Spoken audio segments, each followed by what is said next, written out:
Bueno, y comenzamos enfocado en lo que está sucediendo justamente en este nuevo conflicto entre Israel e Irán, que ya va en su sexto día después de que comenzara justamente la semana pasada. Pero en estos momentos la atención está puesta en Washington, D.C., porque hace algunos instantes ha terminado una reunión del presidente de Estados Unidos, Donald Trump, con su Consejo de Seguridad Nacional, donde se estaría analizando una eventual participación de las Fuerzas Armadas norteamericanas en este conflicto. Recordemos que el ejército de Estados Unidos ha participado, pero solamente en medida defensiva para bloquear, para interceptar misiles iraníes que se dirigen hacia territorio israelí. Sin embargo, también estaría sobre la mesa una participación ofensiva por parte de las Fuerzas Armadas estadounidenses, lo que obviamente abriría el tablero y también podría generar una crisis mayor a nivel regional. De hecho, hay algunos países que ya están comenzando a enviar sus críticas con respecto a esta posible decisión y también una eventual participación en este conflicto a una mayor escala. Mientras tanto, les cuento también que ya son más de 250 muertos por los combates entre israelíes e iraníes, la mayor parte justamente en el territorio iraní, producto de todos los bombardeos que ha hecho el ejército de Israel con aviones y también con proyectiles, mientras que recién se produjeron también algunos bombardeos por parte de Irán, que sigue lanzando proyectiles y que ha amenazado de que esta noche podría ocurrir uno de los hechos más relevantes en medio de este conflicto. El presidente Trump, antes de esta reunión que ha sostenido en la Casa Blanca con sus asesores de seguridad nacional, estuvo en la cumbre del G7 en Canadá, participando con 7 otras potencias del mundo. Sin embargo, el mandatario tuvo que irse de manera anticipada para corroborar y analizar lo que está sucediendo en Medio Oriente. En su viaje en avión de retorno a Washington, D.C., tuvo palabras duras contra Irán y también contra el presidente Macron, que estaba hablando de un eventual alto al fuego. Escuchemos lo que dijo el presidente de Estados Unidos. Recuerden, Irán no puede tener un arma nuclear. Es muy sencillo. No buscamos un alto al fuego. No dije que lo buscara. Ese fue Emmanuel Macron. Es una buena persona, pero no siempre acierta. Pero buscamos algo más que un alto al fuego. Le dije a Irán que hiciera el trato. Deberían haberlo hecho. Sus ciudades han sido destruidas y hemos perdido a mucha gente. Las operaciones llevadas a cabo hasta ahora han sido meras advertencias disuasorias y pronto se ejecutará una operación punitiva. Seriamente emitimos una advertencia a los residentes de los territorios ocupados, especialmente Tel Aviv y Haifa, para que abandonen estas zonas por su propia seguridad y no se conviertan en víctimas de las acciones bárbaras de Netanyahu.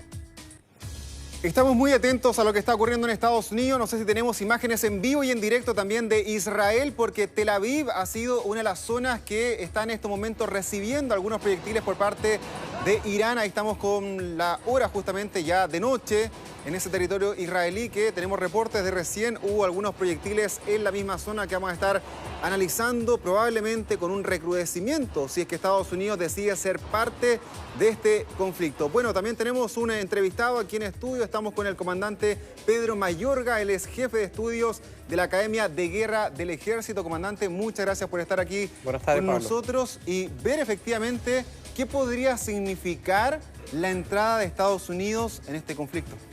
Bueno, Pablo, claramente en un escenario muy complejo, la entrada de Estados Unidos escalaría un conflicto a otro nivel.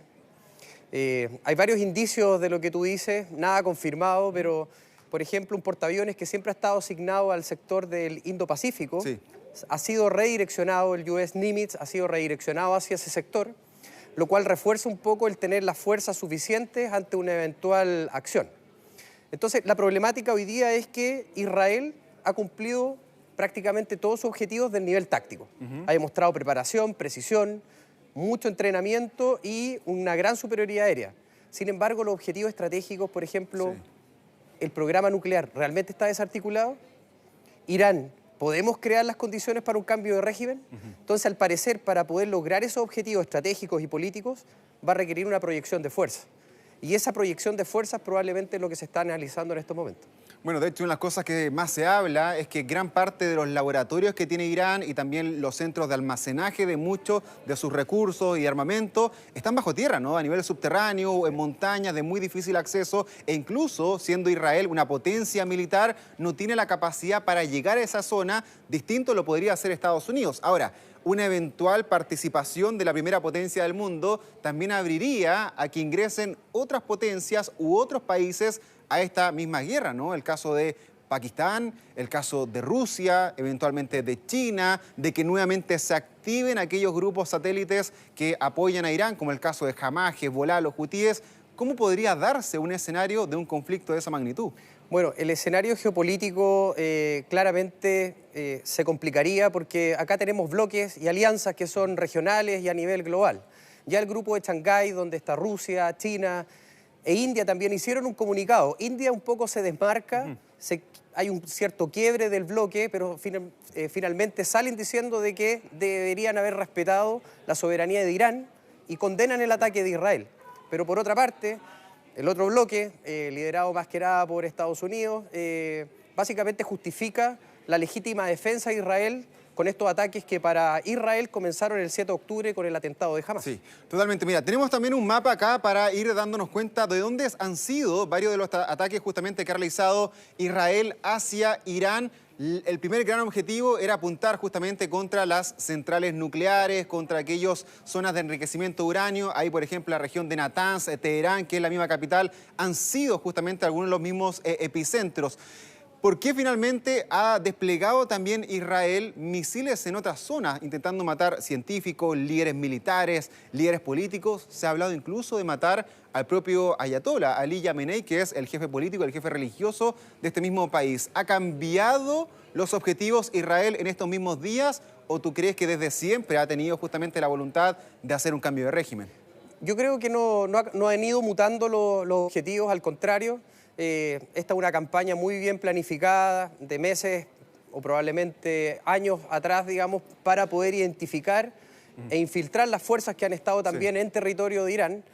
Por lo tanto, cuando hablamos de los objetivos, si se han logrado todos los objetivos en el nivel militar, yo creo, pero finalmente cuando analizamos el discurso del primer ministro Netanyahu, que hablaba a los iraníes a liberarse del régimen, nos damos cuenta que no se ha cumplido con ese objetivo y por lo tanto siguen estando ahí por parte de Israel.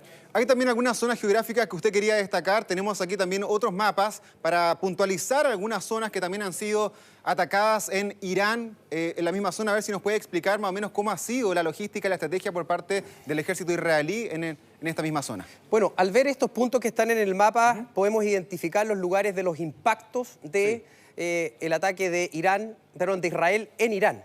Y quiero destacar acá el aeropuerto de Mashhad, que está lo más al este de Irán, lo cual da cuenta de la capacidad que hoy día tiene Israel para moverse con la superioridad aérea que hoy día ha controlado. Claro, los ataques de Israel han sido no solamente con misiles, ciertos proyectiles, sino la Fuerza Aérea, que es una de las más capaces del mundo, y llegando muy cerca de otros países, como el caso de Turkmenistán, que se encuentra ahí en la frontera con Irán también. Ahora, regionalmente me imagino que esto lo están mirando, porque Irán también tiene capacidad con sus misiles de llegar bastante lejos, incluso mucho más allá de Israel. Así es, Pablo, y esa es una de las incógnitas, porque, por ejemplo, más al sur vemos el estrecho de Hormuz y ahí una serie de intereses de muchos países respecto a petroleras, gas, etcétera. Entonces, si quisiera realmente Irán ir en contra también de quienes están apoyando o han hecho silencio ante los ataques de Israel, también podría seguir esta escalada de la crisis. Importante lo que nos dice el tema del petróleo, porque en esta nebulosa que hay en este momento de que Estados Unidos podría entrar a este conflicto de una manera ofensiva, ya el precio del petróleo dicen que se ha disparado en un 5% solamente en los últimos minutos. Tenemos otro mapa también para ir viendo en específico el detalle de lo que ha ido sucediendo aquí en Medio Oriente con este conflicto que lleva 6 días en este caso. Sin embargo, ya hemos tenido justamente otros combates en los últimos meses entre ambos países. Y este es un sistema que es el que ha posibilitado de que Israel no haya sufrido los mismos daños que está sufriendo el caso de Irán, que es todos los sistemas de defensa, entre ellos el famoso domo de hierro. De todas maneras, Pablo, esto ha permitido que funcione todo el sistema de defensa antiaéreo y el famoso domo de hierro, que tiene esta particularidad de que una vez que detecta el disparo, emite una señal que permite que salga otro cohete e intercepte finalmente a este misil en el aire. Esto ha permitido que el pueblo de Israel tenga con anticipación una alerta. De hecho, hay unas aplicaciones en sus celulares que también les dicen cuándo viene el misil y cuál es el refugio más cercano. Y eso ha permitido prácticamente que hoy día hablemos de alrededor de 24 muertos versus más de 200 por parte de Irán. Ahora, tampoco ha sido fácil para Israel, porque sabemos que Irán es una potencia militar a nivel regional. No es Hamas, este grupo palestino, no es Hezbollah, el grupo libanés, y no son los hutíes, este grupo de Yemen. Tiene una capacidad de fuerza mucho mayor. De hecho, hemos visto cómo han utilizado, por ejemplo, algunos misiles hipersónicos que son mucho más difíciles de poder controlar por parte de estos mismos sistemas, y por eso han tenido que entrar otros actores a defender a Israel, como el caso de Estados Unidos y del Reino Unido. Eso en términos de guerra, usted como experto, ¿cómo lo ve que haya participación solamente a nivel defensivo? ¿Se habla que eso también es un involucramiento directo en un conflicto? ¿Cómo se analiza ahí entre los países? Yo creo que hasta el momento no, porque finalmente, como pasa y sobrevuela esto por espacio aéreo que es soberano de esos países, está con todo su derecho para poder eliminar una amenaza que no saben si finalmente va a impactar en su territorio o va dirigida hacia otro país. Mira, tenemos también una gráfica que queremos mostrar del poder de fuego de Israel e Irán para hacer las comparativas, porque según la agencia que se llama Global Firepower, que analiza los ejércitos del mundo, nos dice que Irán está en el puesto 14 del planeta versus Israel, que está en el puesto 17, es decir, cataloga a Irán como un ejército mucho más poderoso. Se basa, por ejemplo, en términos de población. La población de Irán es 9 veces mayor a la de Israel, tiene una mayor cantidad de militares, no así de reservistas, tiene también tanques, barcos. No se especifica el tema de los drones, que sabemos que Irán también es una potencia con respecto a las naves no tripuladas, pero este es un factor muy importante, el tema del armamento nuclear, que es el que finalmente inicia todo este mismo conflicto. Israel dice que Irán está a punto de tener armas atómicas versus a Israel que ya tiene. ¿Cómo ustedes han visto también la comparativa? Me imagino que han analizado también este frente a frente. De todas maneras, Pablo, Irán tiene un gran poderío, es una de las potencias regionales. Sin embargo,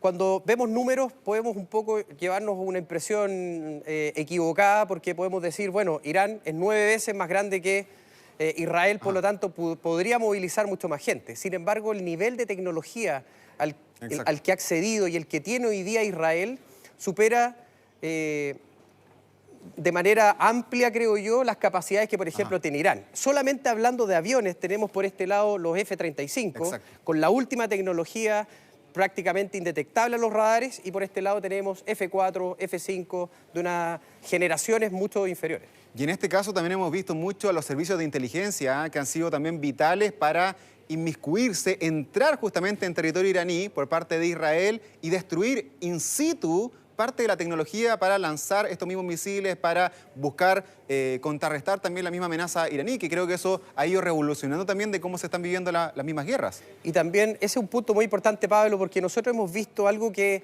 estábamos desestimando, que es la inteligencia humana.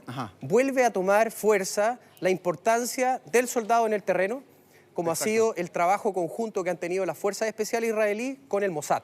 Por lo tanto, lo que tú dices es un claro ejemplo de cómo esta combinación más las plataformas aéreas puede lograr los efectos que hemos visto hoy día en el campo de batalla. Como lo que se hizo, por ejemplo, con Hezbollah, ¿no? Que pusieron dispositivos, pequeñas bombas, ¿cierto?, en dispositivos móviles que tenían los milicianos de Hezbollah, que eso también fue una labor de inteligencia, me imagino que de años, y también en tierra, para poder finalmente realizar un ataque como ese. Y Pablo, tú hablabas de todos estos grupos radicales del eje de la resistencia que son pro-iraní.